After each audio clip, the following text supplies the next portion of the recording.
Momen haru orang tua minta izin anak berfoto di depan Pajero Sport milik pengendara. Tengah beredar sebuah video yang memperlihatkan momen antara seorang anak dan kedua orang tuanya. Dalam video tersebut, dijelaskan bahwa kedua orang tua tersebut meminta izin kepada seorang pengendara mobil Pajero Sport untuk berfoto di depan mobilnya. Pengendara mobil itu pun lantas memberikan izin. Dengan wajah bahagia, sang ibu pun lantas mengambil handphonenya untuk segera mengambil gambar sang anak.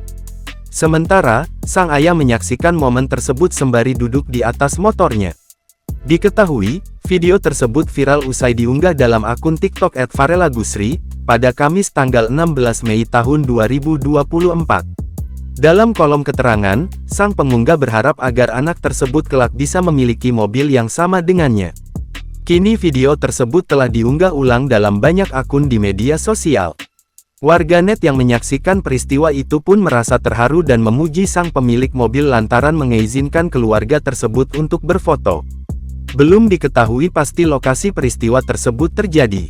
Hingga saat video ini dibuat, pihak Tribun Sumsel.com masih mencari informasi yang lebih mendalam terkait video viral tersebut.